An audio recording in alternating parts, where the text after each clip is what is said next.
Mike, great to see you. Beetle. Zoe. Yep. Tim. How we doing? Great.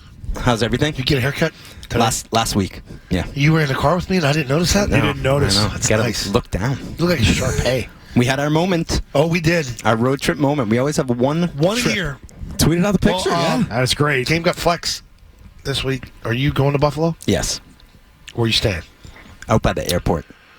Is the airport close to downtown or the game? Does that Halfway. start time ruin your return?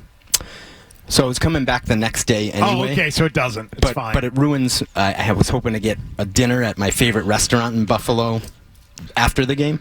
Chop and House? I won't make it there. Shop House? That's like an Italian place. Okay. Trattoria Aroma. Oh, really? For those who go out to Salvatore's supposed to be pretty good, too. Mm-hmm. Yeah, it's out by the falls. Because I'm not going to go in till late Saturday. Right. I got you. Right. Oh, bummer. Yep. I imagine there were fans that were going to make the trip just because they like traveling and going to a road game. I'm thinking to myself, I'm like, there was definitely like some 7 o'clock flight. Well, I think back there's to a 7:30 Boston. coming back. Yeah, 7:30. 7:50 every day. That gets blown up. Yeah. Can't get your flight home now. That sucks. The week of Christmas, and now what? You're trying to get on a flight the next day. No, just cancel the trip. Just cancel the whole trip. I really hate how the league does that to the fans. Like even the last 2 weeks of the season with the way or flexing a game from Sunday to Thursday or or even a Saturday. Yep. I feel like it's gone too far. I don't love that. Big story this week, Mike, and I don't know if everybody in New England realizes how big this story has become, not just here but elsewhere. Gerard Mayo's comments that you just heard talking about. You said it, not me, has been viewed as a real shot at the offensive operation of this team. And he did his best to walk it back again on Monday, a Walk It Back Monday with Gerard Mayo. How does he come back from this? Well, so background. Yeah. I started in the press conference room with Zoe. You were in there after the game. Yep. And because of the roughing the passer penalty, we had a pool report with the referee to explain the penalty. So I was in doing that, so I had to leave the room right before this back and forth happened. So I just like to say I wasn't in the room when it happened, so I had to catch up on it. And Beetle, I think I view it a little differently than you. I think he didn't want to talk about like the specifics of why they call certain plays. I think they don't want to sneak Drake because of injury concerns. He doesn't want to talk about that, and I think he chose his words. I don't know if flippantly is the best choice of my words to say it, and in doing so, it left open to interpretation if he was throwing Alex Van Pelt under the bus. I felt like he clarified it a little bit 2 questions later in the room when I listened back to it. I actually feel like that issue, to me, Beetle, is separate and almost less significant than the bigger issue, which is what we saw on the field, the performance of the team, which was well below the standard of what it should be for a team that has the Patriot logo on its helmet and jersey. So I actually think he can come back from what happened in the press conference room. I want to focus more. To me, the bigger focus is what we saw, what everyone saw at 4:25 Eastern time on Sunday. That's not going to cut it. That's not good enough. So that's where I'm coming from. Coming off the bye, like I really gave them a shot in this game. I thought that's not a good football team. I mean, I know they're on the brink of the playoffs, but they totally revamped their roster. I got one recognizable guy on defense, and I'm like, wow, they kind of controlled the whole game over you. I was shocked. And they had injuries up front early in the game. Oh God, yeah. So benefit Patriots. So Beetle, to me, like I get it, like it's a talking point. I actually take Gerard at his word. Like I didn't mean to throw him under the bus. Like, and that to me is common courtesy, human decency. If I say something, first of all, can we all agree that we've all said something that is left open to interpretation Absolutely. before? Okay, God, 5 times a day. So what? I always just say, to me, what do I ask for when I do that? I would hope someone comes to me and says, "Hey, Mike, when you said they're going to be a whatever, like, what did you mean by that?" Right. And then I would tell you what I meant, and you would determine if you believe me or if you think I'm trying to spin you out. Yeah. The only thing I would add, though, is this is a pretty obvious trend that has occurred with this head coach when it comes to saying things that he then needs to clarify or take back following saying those things. Fair. It happens frequently. Burning cash. Yes. Yeah. Soft football team across the board. Yes. So those are facts. Quarterback outplaying the other. Yeah. Yeah. Drake May has outplayed Jacoby Brissett, and the best guy will get the job. Oh, wait. This was always the plan to start Jacoby Brissett. I mean, it's been an ongoing issue with the coach. And so when you have that Because he also was asked, too, is there a possibility that Drake can play week 1? He's like, yeah, there's a possibility, sure. But then later saying that was never the plan. Right. So really, Beetle, to me, like, what you said, those are facts. Those things happen. Let's focus on the game then. Okay. Okay. Do you think that this was reaching a point now where the team would be justified to let Jerod Mayo go with how they've played on the field? Based on that one game, or just based on the totality of the season and where we're at now into December and mid-December and that performance on Sunday coming out of the bye? So here's the way I look at it. You saw the shots of Robert and Jonathan Kraft in the booth. I try to put myself in their shoes and say, okay. I want to know what the notes said. Right? Me too. Robert Kraft obviously had faith that Jerod was the coach. Like he believed he could be a good head coach. So my question is, would what we've seen over these games shake that faith? And to answer that question, and I think he wouldn't be human if he didn't have a little bit of doubt based on what we've seen. And then the second question is, did we as an organization do enough to support him as a first-time head coach? And so ultimately, Beetle, I think they're going to, my opinion, don't know this for sure, I think that's where they'll ultimately come down to and say, still believe in him, even though there have been some rocky moments here this year. Where did we misstep? Should we have had a Leslie Frazier, assistant head coach in Seattle with Mike McDonald? Should we have had a Brian Flores type with Kevin O'Connell? Whatever, however you want to. And I think that would be my gut where it goes. But let's see what the last 3 games looks like. Well, I heard a week ago from many people. Let's see how the last 4 games look. It's a complete disaster down the stretch. Well, here we are. Game 1 of the last 4, complete disaster. They're 1 for 1. 1 for 1 on that front. That's fair. That's fair, Beetle. That's fair. 2 weeks ago, well, let's see how the last, rest of the season goes. It's like, it's not going well. There's a real chance they end this season having lost 7 straight games and looking really bad down the stretch. That's fair, and I don't know how you guys feel. It's a balance to me between certainly not endorsing what we saw, because to me that was well below the standard of what it should be, and that should not sit well with anyone in there, from the top to the bottom. Like if that's the standard of what the Patriots are, like, they've fallen well far from where they were. That should not. That should make people angry. Yeah, and I don't know what he was writing down, but I don't have a problem him jotting notes down during the game if they do have these meetings on Mondays after games, sort of the little review. Right. What I mean, your time of game stamping it here. Okay, this is first quarter. I'm rating this down. Like that means they care, which is good because it means they have a pulse and they don't like what they're watching, and they need to correct it. I think the hard part for me is what would it look like with better players. So ultimately, like, the talent is part of the conversation. I guess that it is how much do you want to make it part of the conversation. Will better players make it look better, or is this more cultural? That's basically what it comes down to, and that's what you're balancing out. Have they established a good culture in that room? So, to me, that I wonder. Like, I can't sit here, Beetle, and say, yeah, like, it's great. I don't know, when Keishawn Bootie's out questioning the coaching after the game, I'm thinking, and I'm thinking to myself, I think part of the culture they were trying to establish with Jerod was he manages young players well and he reaches them. No, he doesn't.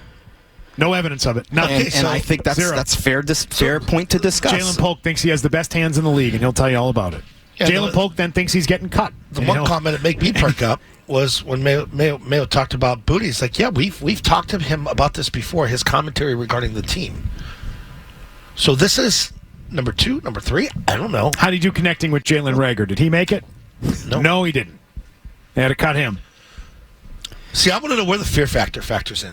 If there is How'd KJ Osborne handle being in that receiver room? Did he make it? Oh, he showed good leadership. No, not that. Yeah. That receiver room smells. It's rancid.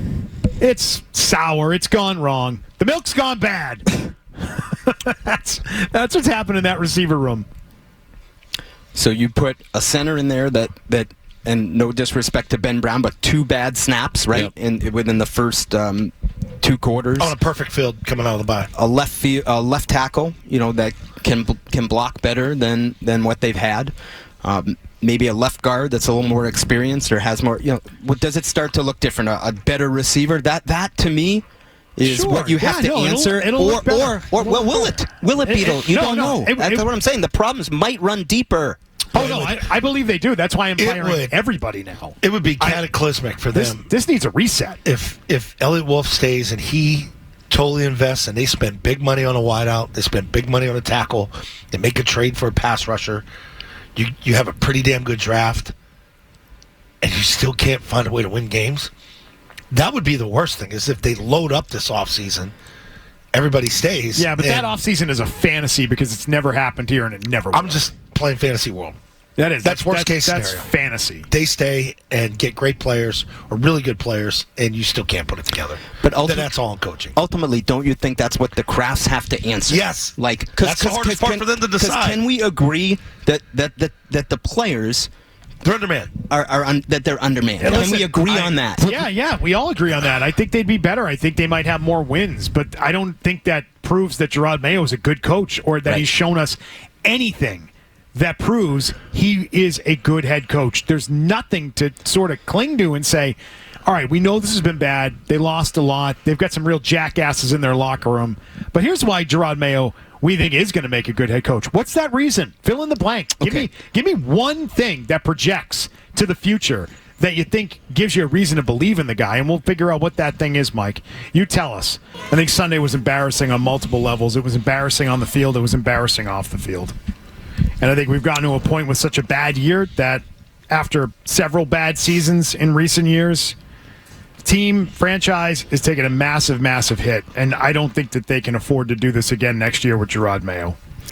And they're going to have to swallow their pride, and they're going to have to upset a guy that they care about, and they're going to have to let him go for the betterment of the organization, the betterment of the team, for the chance for there to be real improvement in 2025, because you can't keep going on like this if you're the New England Patriots. So I think on that sheet of notes that Jonathan Kraft had in the box on Sunday, big pen, by the way.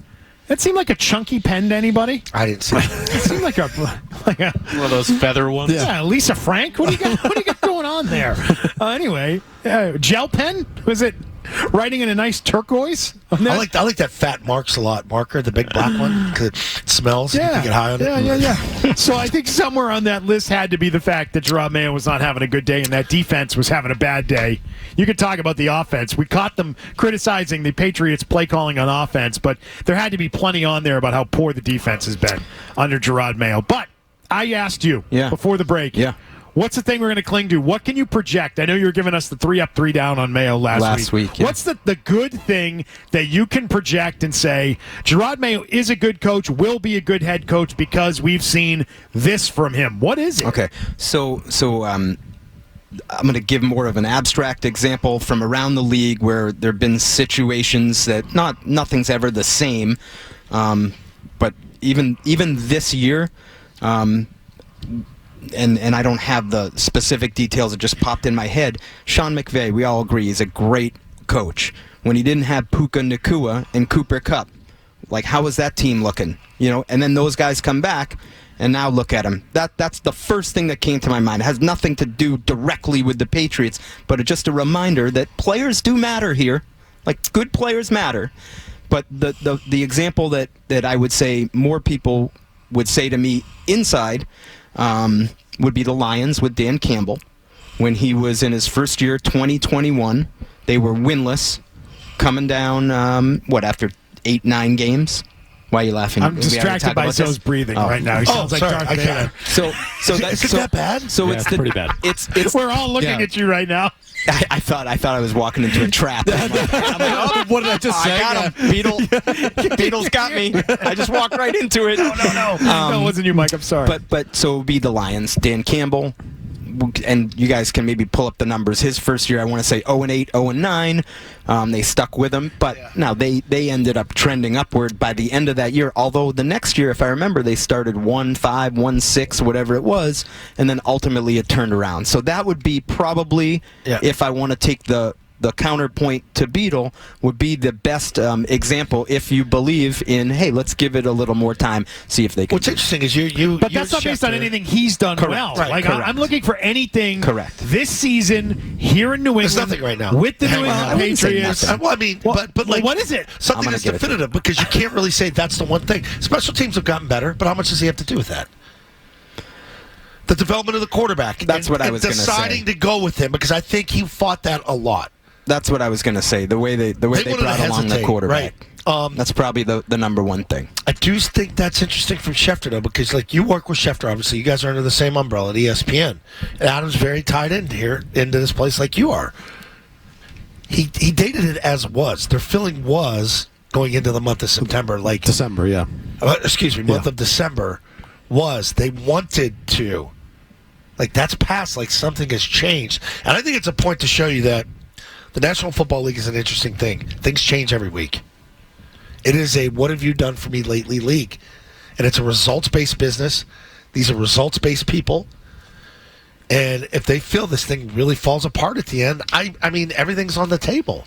Where I didn't feel that way a month ago. Like Adam's saying was. And maybe something has changed. The thing I say about Dan Campbell's year is his team got better as the year went on. And they had 3 wins there. Everyone said, they're a 3-win team. I said, yeah. They were 3-13-1. And three of the three wins they had came all within the last 6 games. Yeah. You saw a progression. You saw the team get better. They were playing better, and they did have some blowouts there at the end, too, at the end of that year against much better teams. But their 3 wins came in the final 6 weeks, and they were trending up, and you could see progress, and you could see improvement. Yep. We don't have that with Gerard Mayo. They're getting worse. They're not getting better.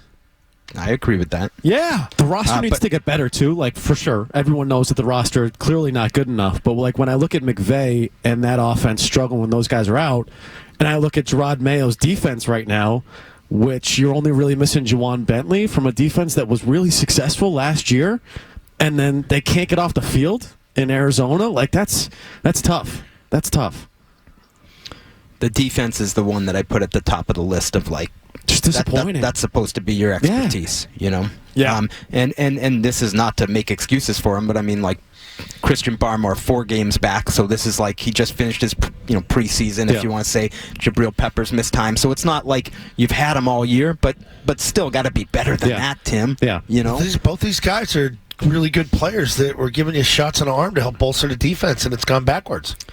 But I do think, and I thought Gonzalez had his best game of the year, Mike. Like going into games, Bill Belichick with what? That guy, Marvin Harrison Jr., will not beat us. Right. We're going to negate him. And Gonzalez wiped him out. And he beat you with everybody else. There was some commentary yesterday. I think it was in Gerard across the street talking about least penalties we've had. Wow. Wow. That's great. But congratulations. The Robinson penalty killed your momentum on that first drive. Give him an award. Plaque. The Dietrich Wise horse collar with the sword dancing after you just horse collared a guy for 15 yards. Does he not know the rule? Is he not aware of the NFL's rule on those types of plays? And then the hit by Jennings, which I thought was an awful call while you did the report with Ron Torbert. That negated a turnover. You were in a plus 25. Yes, it was. Wasn't an awful call. Yes, it was because of the size of the player. The rule is very strict. I don't think by the letter of the law they got it wrong. It's not about becoming a runner. It's about hitting the head. I know. Right. Yeah, by the letter of the law, they got it right. But I don't, because there's so much put on the defender. I get it. Even if there's 0 intent, which he had no intent, it was not a dirty play. We've seen Jennings. He almost pulled up on it. He pulled left. He was trying. Yeah. And it was not a dirty play. There was 0 intent. There was nothing you could criticize the player for. They could have cut him in half. But all of the onus is on the defensive player to not have your helmet hit. And incidental or with intent, doesn't matter. It just doesn't matter. It doesn't It anymore. stinks. It's awful. just because they try to make it a black and white rule and just a hard line. And so by the letter, you go read the rule. They even issued this clarification on it like 10 years ago on that rule, and I don't think they got it wrong. I don't like it. Right. I think it stinks sometimes because you're like, oh, come on, what's he going to do there? But I don't think it was this horrible blown call where they got it wrong. But to my point, I just think they were calling it strictly the way they want it called. They were backbreaking penalties. They were minimal, but they were backbreaking. That penalty to me is not the sign of an undisciplined or stupid team. the wise one. That's awful. Like, what are we doing? And Beetle, I would just say, to answer your question, if you had to pick one thing that Gerard Mayo has done well, Yeah. I think it is the quarterback, and I think, to me, that's the one thing I would, if you're making the case to answer your question, brought him along well, created a structure in the quarterback room to help him, and it's worked out. Some would say that's more on the player. I think there's easy examples to say, well, why hasn't Caleb Williams, he was the number one pick. Like, why did he look the way he does? So I think I would put that in his category, probably at the top of the list. I know we talked about it last week. I don't think it's enough to save him. That's what I would say. So, who are you firing on this team? I'd start on defense. Covington. Well, I mean, I don't like to put firings on guys' names because I don't wish. I'm like, you're asking me who I'm going to fire. I don't want to. Right now, and I've always said this, and I do we all know it. Someone's getting fired here, right? I mean, it's just a matter of how many people get fired. I do believe this. If you, in this league, you want to send a message, it's not number 18, 19 on the staff. It's one of the top 4. And when I say top 4, it's GM, head coach, 2 coordinators. McCone, who are you firing? I'm cleaning house. Yeah. So am I. We're cleaning house. We're starting over. We're hitting the reset button again. Tough thing to do. Expensive thing to do. The right thing to do.